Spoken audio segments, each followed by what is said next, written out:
Good evening, y'all. Welcome in. Come on in, grab a seat, pull up an ear, pull up a chair, pull up whatever you need to get comfortable to hear this edition of the Coast to Coast podcast from InsideCarolina.com. I am your host, just Joey Powell. And with me, as always, are the two guys who bring the heat, who bring the thunder, who have the noise from down under, Sean Moran and Sherrell McMillan. This is a coast to coast, but Sean is actually on the same coast as us right now, Sherrell. So we're kind of misleading our audience a little bit here, but I'm glad to have you both here. Sean, how you feeling? Doing well. Real, how you living, man? I'm all right, doing well. Awesome. Well, I hope you guys have had a little bit of a respite. This edition of the Coast to Coast podcast, as always, brought to you by, well, our friends, Johnny T-Shirt. I mean, it's you guys know Johnny T-Shirt is just as synonymous with Inside Carolina as great content is. So you probably know that I'm going to hype Johnny T-Shirt during this episode, but they are still bringing you this content. And I will say Inside Carolina subscribers have probably been spoiled at the level of news that has been breaking over the past 6 weeks, largely in part to you guys and the work you guys have been putting out as far as, just putting scoops out, letting people know what's going on with recruiting. Sean's done some phenomenal player breakdowns. But right now, we're going to kind of take tonight to reset for everybody because, where things were hot and heavy for a little bit, we're going to slow down, kind of look at some of the things that are still going on so that our subscribers can kind of get a little bit of a reset and kind of see some clarity about what's happening right now because things have slowed a little bit and it's not as hot and heavy as things were. Now it's not quite what it was back in the pandemic when we were talking last summer and we're like, there's nothing happening. There's crickets in the hallway. There's tumbleweeds across this court of the Smith Center. Like it's not quite that bad, but it has shifted greatly. And since things have slowed down, I'm going to slow down and tell our listeners to take a second, rate, review, subscribe. If you're not already subscribed, at least subscribe. And if you're not an Inside Carolina premium subscriber, then man, you are missing out on the goodness. We're going to make. I have no idea what Shirrell just typed in our chat, so I'm thoroughly confused. But I am going to try to keep the peace here and keep us on track to keep moving forward. Shirrell, you want to comment on that, or are you just trying to throw me off? No, you were just talking about last summer, and we were just, there wasn't much to talk about it. And I swear, like 4 episodes in a row, it was like the Angelo Oh, Brizzi Angelo Brizzi, podcast. and then where did he end Yeah, up? Do we even remember? Villanova. Villanova. Okay, Yep. all right. Well, that's no. Okay, so that's what Sherrell put in the chat for all of our folks who are listening and can't see this. But yeah, he threw out the Angelo Brizzi podcast, and I'd totally forgotten about that. That on the Coast to Coast, we spent a great amount talking about him, and then nothing ever happened. So I don't think that's the case with what we have to talk to you about tonight. Boys, the first thing I want to do to try to reset are some guys that are currently on the staff's radar that UNC is in communication with. I'm going to throw out it kind of in order. I'm going to let Shirrell talk about where the recruitment or the discussion with UNC stands. And Sean, I'm going to kick it over to you for a little bit of analysis on their game, where you think they can help the Tar Heel program. First name's going to pop up, Efton Reed. Shirrell, you're up. Yeah. So that is the $1 million question. What's going I on don't have with $1 Efton million, Reed? so it's going to have to be a 25-cent question tonight, buddy. Yeah. Right now, I would say it's in a holding pattern. We got the initial news going on 2 weeks now ago that UNC, well, I should say, we got a tip really first when Roy Williams retired and Hubert Davis took over that they, might kick the tires with him, but it seemed like it was going nowhere. And then he delayed his announcement, which was 2 Thursdays ago. And so 2 weeks from this past Thursday. And that's when UNC called and was like, hey, we're still around. And that Tuesday, which will be about 10 days ago, North Carolina had was set to schedule a Zoom call with him. His mom confirmed it, said they were going to listen, and that's the last real update that we have. We know that he had one scheduled, I think, about a week ago, and that had to be postponed. And then there was another one scheduled this past Tuesday or Wednesday that also had to be postponed. So, not quite sure what's going on there. We know they're still talking. We know that there is still mutual interest.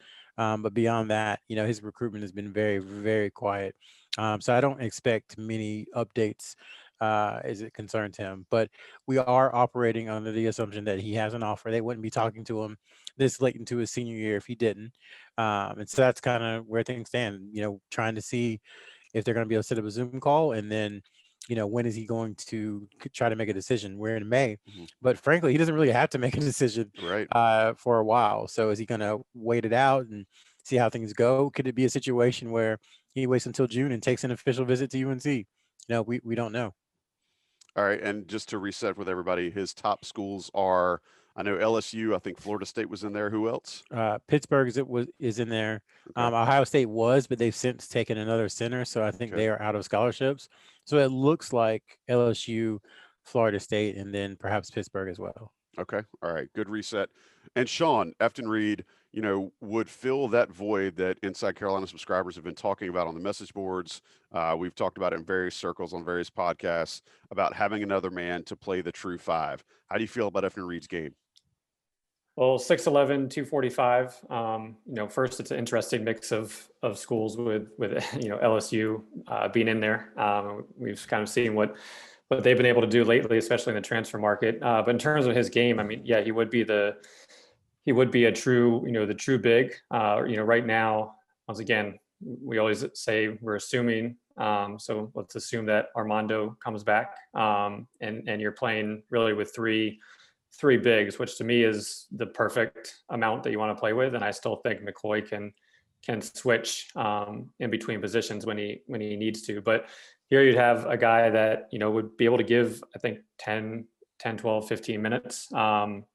Athletically, that's not his calling card, but he does have some skill around the post. But I think for Reed, he would actually be more valuable, as he's entering his sophomore year potentially, just due to one, the departures, and two, I don't think he's a guy that is going to set the world on fire as a freshman. So in reality, his role will be more acclimated to that coming off the bench. Now, is that where he sees himself and his family sees himself, I think is another question. But in terms of being realistic, I think it's really that freshman to sophomore year jump where he would turn into, a solid potential starter. So, this could be more of even though he's ranked number 28, oftentimes, those guys are thinking one and done. Mm-hmm. But, we've talked about it. The game has trended away from, the 6'11", 245 type guys, unless you are a Dayron Sharp and, just a beast on the boards, et cetera. So, I haven't seen him in person since the October 2019 USA minicamp. I've definitely seen some footage of him, but he would be a big get at this point. But I think ideally, more as a backup option and then going into that starting role as a sophomore. Does he have any potential as a rim protector, or is he more of just an offensive guy at this point? Not like not like Sharp right now. I think with his size, that's his rim protection. But in terms of being a dominant shot blocker, I wouldn't say that that's kind of his calling card right now. But given that size, that's always going to be at least a little bit of a deterrent at the rim. Right. All right, solid analysis. Next guy on the list, CJ Fredrick from Iowa. Shirrell, what can you say about him? Nothing. Nothing. All right, sweet. Next. Now we know that UNC is recruiting him. We know that he is interested in UNC, but he's given, as far as we know, maybe one interview since transferring. And the media dynamic with him in Iowa, I think, wasn't the best because him leaving wasn't expected. So I think maybe that has kind of contributed to his hesitation to do media. But yeah, I think Carolina's in there. The kind of word we've gotten is that he really likes Hubert Davis. And, I think the question a lot of people have is, well, how does he come in and fit? And I'm sure Sean will talk about that some, but I mean, he's got a really good assist to turnover ratio and he's a good shooter. So I think, this to me goes back to what we've talked about really for the last month is the aggressiveness of Hubert Davis. I think it'd be easy to look at North Carolina's roster and say, okay, I think they're solid. They've got guys in each of these positions. And really, if they can add a backup five, they'll be good. But I think you see here him looking for players who can do the things that he wants. And frankly, they need shooting. And we talked about it with Brady Manick, kind of the Christian Bishop deal. They seem to be prioritizing shooting almost above everything else. And CJ Fredrick, if anything, is a really good shooter. So I think that's where the fit comes in. But as far as his recruitment, I think it could be over at any time. It's just a matter of, where he ends up. And I think a lot of people think Kentucky is kind of the team to beat, but I do think North Carolina has given him a lot to think about. I appreciate that. And something you mentioned early in your kind of analysis there, he really likes Hubert Davis. I'm sensing a trend on the episodes that we have done of this podcast since Hubert Davis got hired a month ago. Sean, tell me about CJ Fredrick's game. I understand he's a pretty high percentage shooter. Guy has a little bit of a stroke. Where would he fit? Strictly a two? Where do you see him fitting were he to end up at North Carolina? Yeah, well, I mean, I think that's the most interesting thing of how he would fit in, because I think in terms of the guard spot, that's where UNC has the most bodies. Granted, a lot of them are still unproven. Caleb Love obviously got to play a lot as a freshman, but didn't necessarily light the world on fire from a shooting perspective. RJ Davis, who I know we all talked about all summer, I think we had a little bit higher hopes of how he was going to shoot. And we think he can do that, but he's unproven. And then you have Anthony Harris, who, um, you know, he's still a little bit of an unknown in terms of being able to play 20 plus minutes. So there's a lot of bodies where you think that they're going to be able to make the jump next year. But Fredrick's a guy that would come in both as a freshman and sophomore. He shot 47% from the 3-point line. Looking at KenPom stats, he actually went 36 of 76 from both the 2-point area as well as the 3-point area. And I think everybody can flash back to December when UNC played at Iowa, and he was lighting UNC up for 21 points. But you kind of go through Big Ten play, and he only had 2 games in double figures. So he was, primarily used as a knockdown shooter. So on one hand, I think it's great that they're looking at a proven shooter. I mean, so if you put, him and Walton next to each other, that's 2 of the top shooters in the country. Now, granted, defensively, you probably have some questions, but Right. on the other hand, how does that translate into, there's still going to be kind of a mix of how you're juggling players' minutes. But once again, the hope is that they're making that, freshman to sophomore year leap. Versus here's a guy that at least is going to be able to shoot 45% from 3. And as Shirrell mentioned, and you have talked about plenty of times on this show before, if UNC wants to improve their roster, shoot better. And one way you can shoot better is get guys who shoot better. So it makes sense why Hubert Davis would be seeking out a guy like a CJ Fredrick from the transfer portal. And now another name, not transfer portal related, but a guy that has been on the UNC radar since Roy Williams' staff and now reaffirmed with Hubert Davis' staff. Shirrell, you did a great write-up this week about Jaden Bradley. Do you want to give us a little bit of just kind of the synopsis? You don't need to go into the nuts and bolts and the same thing you did in your terrific write-up for the Inside Carolina Premium Board. But if you want to give us the 30,000-foot view of where things sit with Jaden Bradley, and it sounds like his family does have plans for how they want this process to work. Yeah, I would say the big thing about Jaden Bradley is that North Carolina continues to make him a priority. And, with the way Roy Williams did things and the way he kind of communicated, it was very much with the families, and he didn't really care if anybody else knew. Now, a lot of coaches aren't like that, but Roy Williams was. And so sometimes we take the lack of public action or knowledge as inaction. And that wasn't the case with Bradley. It seemed like UNC, had trailed off a little bit with Roy Williams and Steve Robinson, former assistant Steve Robinson, who was his primary recruiter, because we didn't hear about it a lot. But it was just that they weren't talking to anyone, and UNC obviously wasn't talking to anyone. So it was a situation where they were talking to Steve Robinson pretty much every week, talking to Roy Williams every week. So he was more of a priority than I think we really realized. And then when Hubert Davis took over, there was a little bit of a lapse for 5, 6, 7, 8 days where they didn't hear from anybody at UNC, and it didn't really bother them because they understood that he was trying to re-recruit people and get other people on the roster and trying to fill in the team. But as soon as Hubert Davis turned his attention to 2022, Bradley got a call, his dad got a call, his mom got a call, and they just kind of said, hey, or UNC said, hey, you're a priority for this North Carolina coaching staff. We really want you in Chapel Hill. And I think that is where things stand now, is that UNC is, I think if he has a list, UNC is definitely in his list, and he's looking to set up an official visit also in June. So a big deal for UNC because he is one of the more higher rated lead guards in 2022. And would you say, is it too early to say that UNC would be on his list within the list, or do you still feel like we're probably not far enough down the road yet to determine Yeah, that? I think that's fair.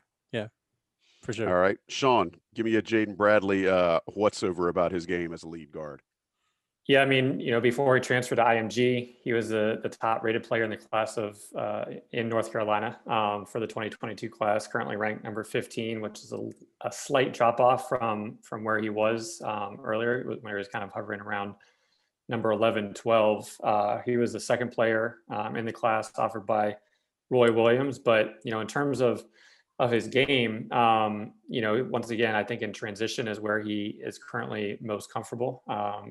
He has pretty good body control in the paint. He can finish well at the rim.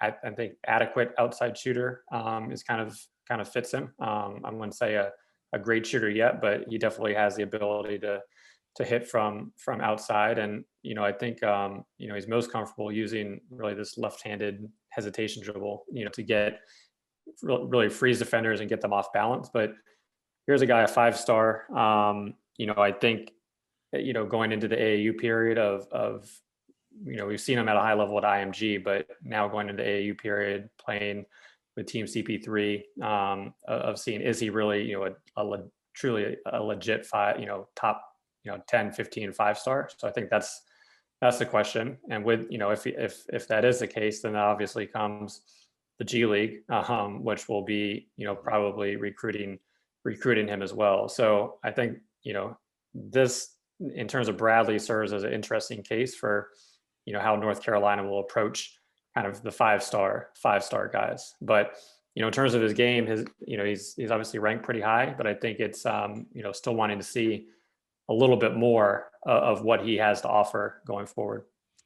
Yeah, at 6'2", 178 is what he's listed right now as in his, I guess, coming into his senior year. Do you feel like a kid like that is going to fill out more, or does he look like the type that's going to kind of be slender for most of his college career?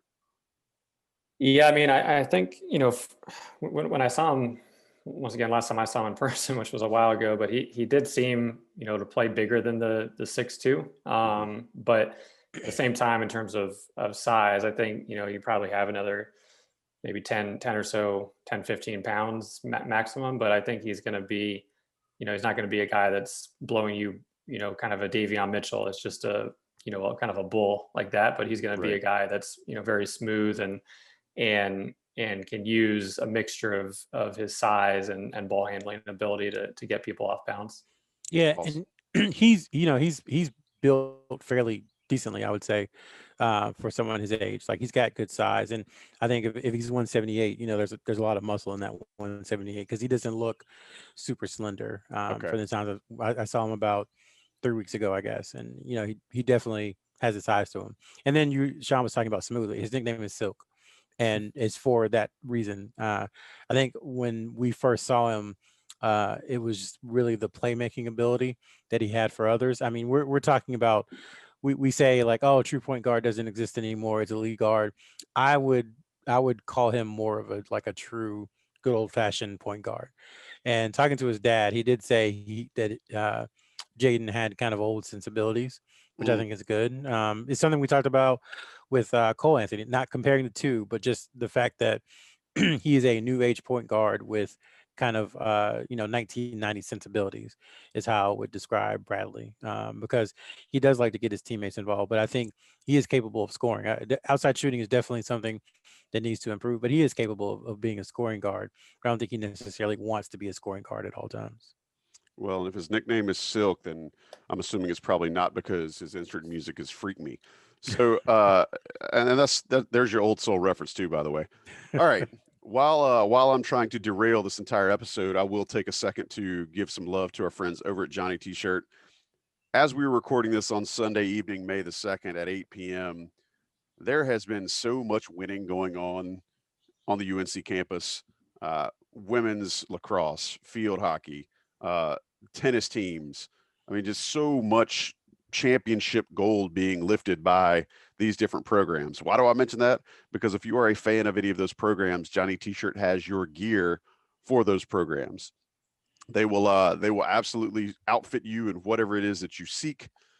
They have all of the brands from Columbia to Nike to Jordan, Cutter and Buck for the golfers out there. You name it, Johnny T-shirts got it. Check them out online or on Franklin Street in Chapel Hill if you're in the area. Seeing any of these teams as they cut down their proverbial nets or cut their nets from their goal frames or whatever it is you do with these other sports, but they're doing some winning in Chapel Hill, and Johnny T-shirt is right alongside them to help celebrate that winning and to help celebrate those programs. JohnnyT-shirt.com. Hit them up.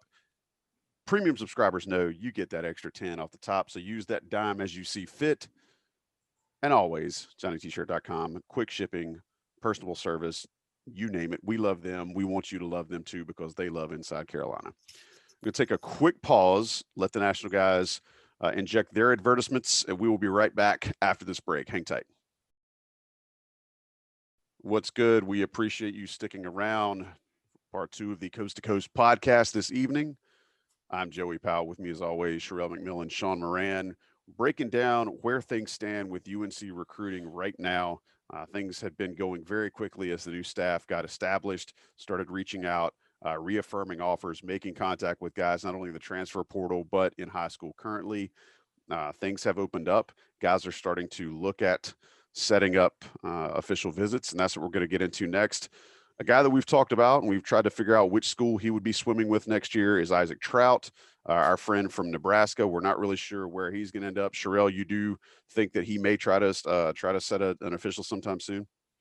Yeah, so nothing's really changed since the last time we talked, but I spoke with him, I guess that was Thursday or Friday, and he just said again that they're really close to, scheduling a date, finalizing a date for an official visit. So he's someone who's definitely looking to get a Chapel Hill in June. All right. I hope that the staff has the nets ready. And 2 guys that you talked about this week that have set up officials, and Sean, I'm going to have you reset their game standing too. Justin Taylor, who scheduled an official for when, Shirrell?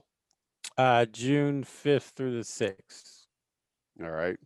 you look super confident, but I'm going to take your word for it. I'm pretty sure that's right. That sounds good. Sean, what do we need to know about Justin Taylor? Another a shooter, but I think he, unlike what we talked about with Fredrick, he's at 6'6", so he's a true, I'd say small forward, but he's a shooter, but he's been able to improve, getting to the basket, finishing in traffic. He has a good step back, but I really think, for him, being able to play with Team Takeover and on the AAU circuit this spring and summer will help him immensely. But he's a guy that, with the size, strength, and shooting ability, that is going to be a great get for colleges. So, just from watching tape on him, definitely feeling confident on him. But he's a guy, as I said, 6'6", that can shoot. So it'll be interesting to see how he progresses going forward.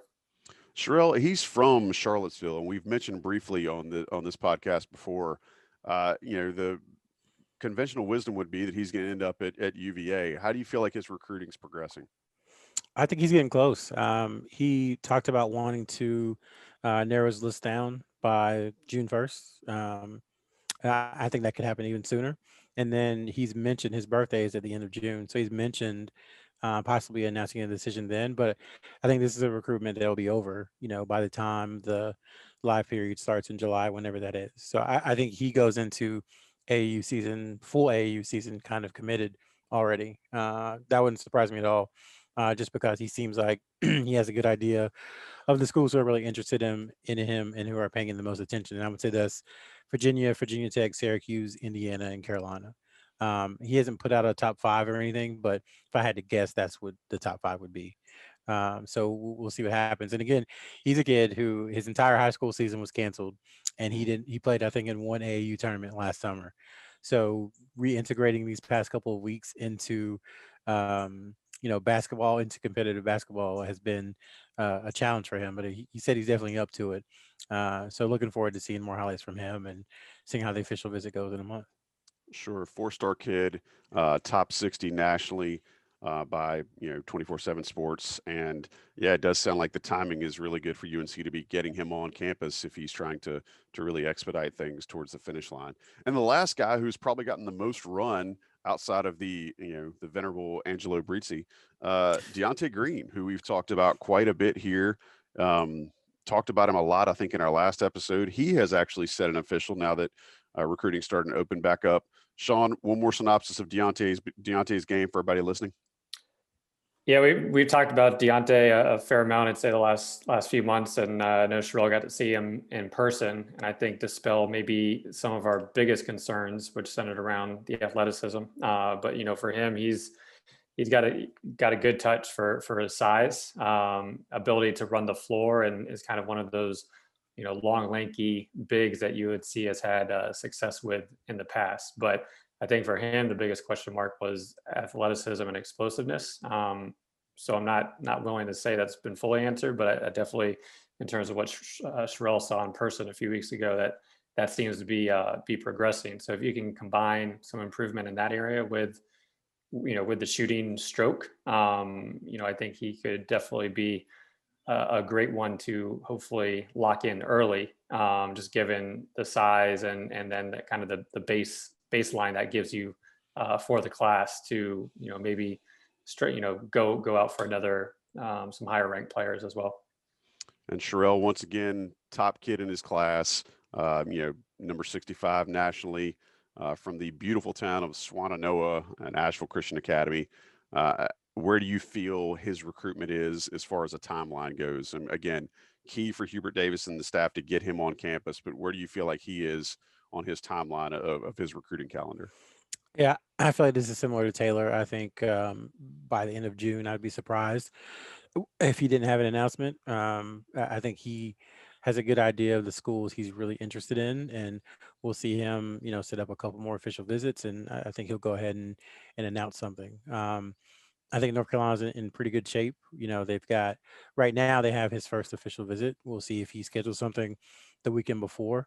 But yeah, I think if North Carolina was to land him, like Sean said, it'd be a really good start. I think people see the ranking and kind of wonder a little bit about it. And, I hate to be repetitive for the seventh straight podcast, but times are different. And so having an anchor, someone, kind of ranked where he is, having someone like that who does have some skill and can grow as a player over the next couple of years, if everything stays the way you would hope, is not a bad thing at all, especially a kid who is, self-reported 6'10", who can shoot, which again it seems to be a theme that we keep hearing with everybody that UNC is recruiting now, is that they either can shoot or they can facilitate for shooters, and they can provide spacing, shooting and spacing over and over.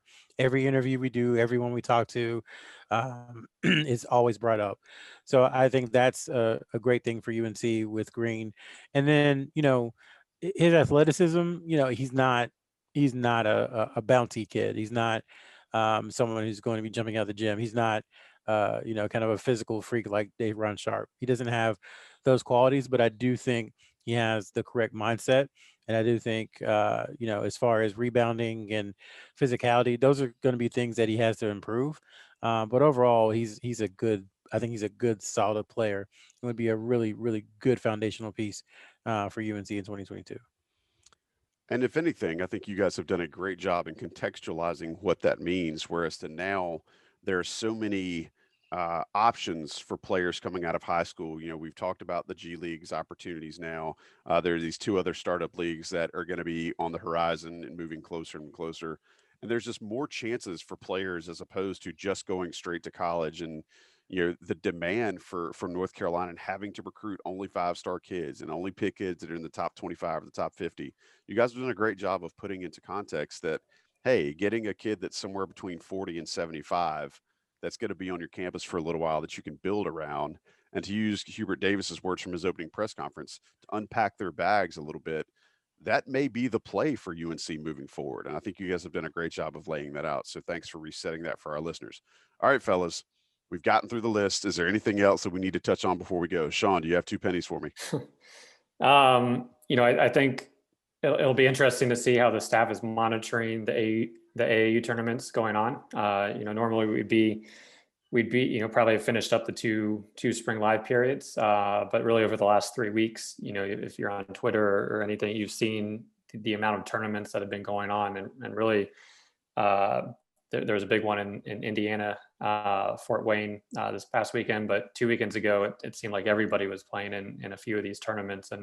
And with that, you get to see where guys really are at. And I think you'll really see the next rankings update change drastically. So I think it's how are they monitoring that, and how are they viewing, some of these players that are rising without being able to actually get out, get out and see them in person. How are these kids actually improving, and how can we document it? Yeah, I have no desire to be in that group of people that is having to assign ratings and data right now. Shirrell, anything else you want to add? Sean didn't have but one penny tonight. You got another cent you want to throw in the change No, bowl? that was a valuable penny because when you think about it, I mean, no one has been evaluated in person in more than a year. When we started doing this last summer, we were like, at some point they're going to run out of tape to watch. They're going to run out of film, and I think we reached that point probably in like January or February. So I would take everything that's a ranking, everything that is everything that's conventional.